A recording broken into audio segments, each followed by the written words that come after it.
Hi everyone. అందరికీ learn daily with సూర్యాకి స్వాగతం. ఈరోజు మనం మాట్లాడుకోబోయే టాపిక్ కిన్షిప్, అంటే మన బంధుత్వ వ్యవస్థ.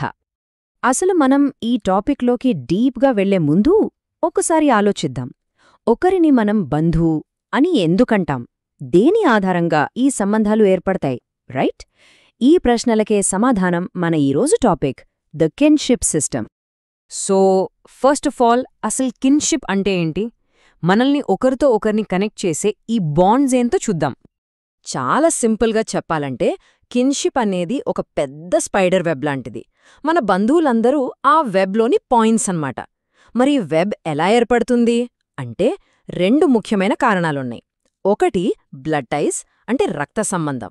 ఇది మనకు పుట్టుకతోనొస్తుంది. రెండోది మ్యారేజ్, అంటే పెళ్లి ద్వారా ఏర్పడే సంబంధాలు. ఈ రెండింటి కాంబినేషనే మన కిన్షిప్ సిస్టమ్కి బేస్. ఓకే, ఇప్పుడు ఈ బంధువులని మనం రెండు మేజర్ కేటగిరీలుగా చూడొచ్చు. మొదటిది కన్సాంగునియల్ కైన్.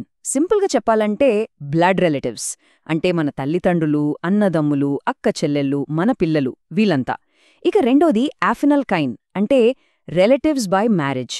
మన లైఫ్ పార్ట్నర్, అంటే భార్య లేదా భర్త, అత్తమామలు, మన తోబుట్టువుల స్పౌసెస్, వీళ్ళంతా పెళ్లి ద్వారా మన ఫ్యామిలీలోకొస్తారు. అయితే మన బంధువులందరితో మనకు ఒకే రకమైన క్లోజ్నెస్ ఉండదు కదా. కొందరు చాలా దగ్గరగా ఉంటారు, మరికొందరు కాస్త దూరంగా ఉంటారు. ఈ డిగ్రీస్ ఆఫ్ క్లోజ్నెస్ ఆధారంగా మన బంధువులని, అంటే కిన్ని, ఎలా క్లాసిఫై చేస్తారో ఇప్పుడు చూద్దాం. ఈ బంధుత్వాన్ని మనం 3 సర్కిల్స్గా ఊహించుకోవచ్చు. మనకు అత్యంత దగ్గరగా మన చుట్టూ ఉండే ఫస్ట్ సర్కిల్ ప్రైమరీ కిన్. దాని తర్వాత ఉండే నెక్స్ట్ సర్కిల్ సెకండరీ కిన్. ఇక ఆ తర్వాతొచ్చే ఇంకా పెద్ద సర్కిల్ టెర్షియరీ కిన్. ఇప్పుడు ఒక్కో సర్కిల్ గురించి డీటెయిల్డ్గా తెలుసుకుందాం. సరే, ప్రైమరీ కిన్, వీళ్లే మనకు డైరెక్ట్ రిలేషన్స్ అన్నమాట. మన లైఫ్లో మోస్ట్ ఇంపార్టెంట్ పీపుల్. వాళ్ళెవరంటే father, mother, brother, sister, wife లేదా హస్బెండ్, సన్ అండ్ డాటర్. మొత్తం ఈ 8 సంబంధాలు మన బంధుత్వానికి కోర్, అంటే సెంటర్ పాయింట్ లాంటివి. ఓకే, ఇప్పుడు ఈ ప్రైమరీ కిన్ అనే సెంటర్ పాయింట్ నుంచి మన బంధుత్వపు వెబ్, ఆ నెట్వర్క్ ఎలా ఎక్స్పాండ్ అవుతుందో చూద్దాం. ప్రైమరీ నుంచి సెకండరీకి, అక్కడ్నుంచి టెర్షియరీకి ఈ కనెక్షన్స్ ఎలా పెరుగుతాయో అర్థం చేసుకుందాం. ఈ మొత్తం సిస్టమ్ని అర్థం చేసుకోవడానికి ఈగో అనే పదం చాలా కీలకం. ఇక్కడ ఈగో అంటే అహంకారం అస్సలు కాదు.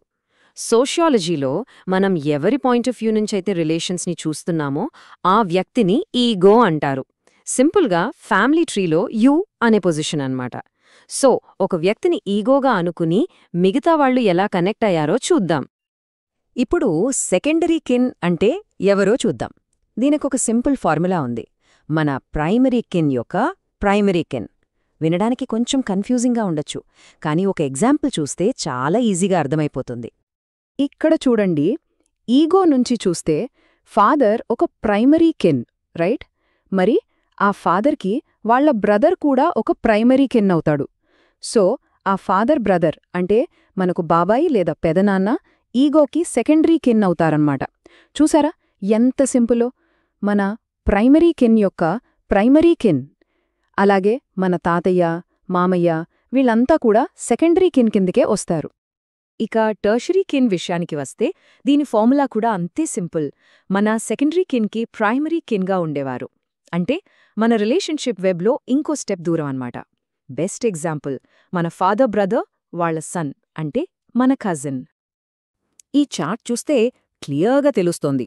ఈగోకి ఫాదర్, బ్రదర్ ఒక సెకండరీ కిన్. ఆ సెకండరీ కిన్ అయిన బాబాయికి తన కొడుకు ఒక ప్రైమరీ కిన్. కాబట్టి ఆ కొడుకు, అంటే మన కజిన్, ఈగోకి టెర్షియరీ కిన్ అవుతాడు. ఈ విధంగా మన బంధుత్వపు నెట్వర్క్ పెరుగుతూనే ఉంటుంది. ఇప్పుడు ఒక ఇంట్రెస్టింగ్ విషయం చూద్దాం. ఈ బంధువుల సంఖ్య ఎలా పెరుగుతుందో. మనం ముందే అనుకున్నట్టు మనకు అత్యంత దగ్గరగా ఉండే ప్రైమరీ కిన్ సంఖ్య కేవలం 8. ఇది మన ఇన్నర్ సర్కిల్. కానీ ఇక్కడే అసలు విషయం ఉంది. జార్జ్ మర్డాక్ అనే ఒక ఫేమస్ సోషియాలజిస్ట్ రీసెర్చ్ ప్రకారం ఒక వ్యక్తికి ఉండే సెకండరీ కిన్ సంఖ్య ఎంతో తెలుసా? ఏకంగా 33. అంటే జస్ట్ ఒక్క స్టెప్ దూరంలోనే మన బంధువుల సంఖ్య ఆల్మోస్ట్ 4 టైమ్స్ పెరిగిపోయింది.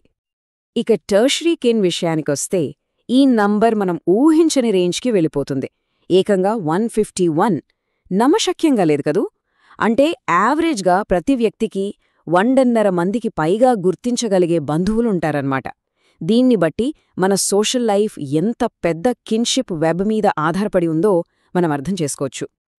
సరే, ఇన్ని వందల మంది బంధువులు, ఇంత పెద్ద నెట్వర్క్ అంతా బానే ఉంది. కానీ అసలీ కిన్షిప్ సిస్టమ్ మన సొసైటీలో ఎందుకు ఇంత ఇంపార్టెంట్? దాని ఫంక్షన్స్ ఏంటి? మన లైఫ్లో అది ఎలాంటి రోల్ ప్లే చేస్తుందో ఇప్పుడు చూద్దాం. మన సొసైటీకి కిన్షిప్ సిస్టమ్ ఒక బ్యాక్బోన్ లాంటిది. ఇది చాలా ఇంపార్టెంట్ పనులు చేస్తుంది. ఫర్ ఎగ్జాంపుల్, ఏ బంధువుతో ఎలా బిహేవ్ చేయాలో నేర్పిస్తుంది, పెళ్లిలాంటి సోషల్ అలయన్సెస్ని డిసైడ్ చేస్తుంది, ప్రాపర్టీ రోల్స్ ఎలా ట్రాన్స్ఫర్ అవ్వాలో రూల్స్ పెడుతుంది, మనకొక సోషల్ రికగ్నిషన్ ఇస్తుంది, అండ్ ఫైనలీ మనకు ఐడెంటిటీ, సాలిడారిటీ ఇస్తుంది. మొదటి ఫంక్షన్ రెగ్యులేట్స్ బిహేవియర్, అంటే ప్రవర్తనను కంట్రోల్ చేయడం. మన బంధుత్వ వ్యవస్థ ఏ బంధువుతో ఎలా ఉండాలో నేర్పుతుంది. సింపుల్గా ఆలోచించండి. మనం మన ఫాదర్తో మాట్లాడే పద్ధతికి, మన యంగర్ బ్రదర్తో మాట్లాడే పద్ధతికి చాలా తేడా ఉంటుంది. ఫాదర్కి రెస్పెక్ట్ ఇస్తాం, తమ్ముడితో చాలా క్యాజువల్గా ఉంటాం. ఈ డిఫరెన్సెస్ అన్నీ కిన్షిప్ రూల్స్ వల్లే వస్తాయి. రెండోది సోషల్ ట్రాన్స్ఫర్, అంటే ఆస్తులు, పాత్రలు, బాధ్యతల బదిలీని రెగ్యులేట్ చేస్తుంది. ఒక పవర్ఫుల్ ఎగ్జాంపుల్ ఏంటంటే, కొన్ని కమ్యూనిటీస్లో తండ్రి చనిపోయిన తర్వాత పెద్ద కొడుకు తలపాగా చుట్టే ఆచారం. ఇది జస్ట్ ఒక ట్రెడిషన్ కాదు. తండ్రి బాధ్యతల్ని, ఆయన రోల్ని, చాలాసార్లు ఆస్తి వారసత్వాన్ని కూడా పెద్ద కొడుకు తీసుకుంటున్నాడు అని చెప్పే ఒక సోషల్ సింబల్ అన్నమాట. ఇక ఫైనల్ కానీ most important function provides identity, అంటే మనకు ఒక గుర్తింపునిస్తుంది. ఒక బేబీ పుట్టిన సెకండ్ నుంచే ఆ బిడ్డకు ఒక ఫ్యామిలీ, ఒక వంశం, ఒక గోత్రం, ఇలా ఒక సోషల్ ఐడెంటిటీ వచ్చేస్తుంది. సొసైటీలో మన ప్లేస్ ఏంటి అని డిసైడ్ చేసేదే ఈ కిన్షిప్. ఇది మనకు సెక్యూరిటీని, మనం ఒంటరి కాదు అనే ఒక సాలిడారిటీని ఇస్తుంది. సో చూశారు కదా, కిన్షిప్ అనేది జస్ట్ ఒక లిస్ట్ ఆఫ్ రిలేటివ్స్ కాదు, అది మన సొసైటీకే ఫౌండేషన్. ఈ అద్భుతమైన సోషల్ సిస్టమ్ గురించి ఈరోజు మనం తెలుసుకున్నందుకు థ్యాంక్యూ. ఇలాంటి మరిన్ని ఇంట్రెస్టింగ్ టాపిక్స్ గురించి తెలుసుకోవడానికి లర్న్ డైలీ విత్ సూర్యకి సబ్స్క్రైబ్ చేసుకోండి.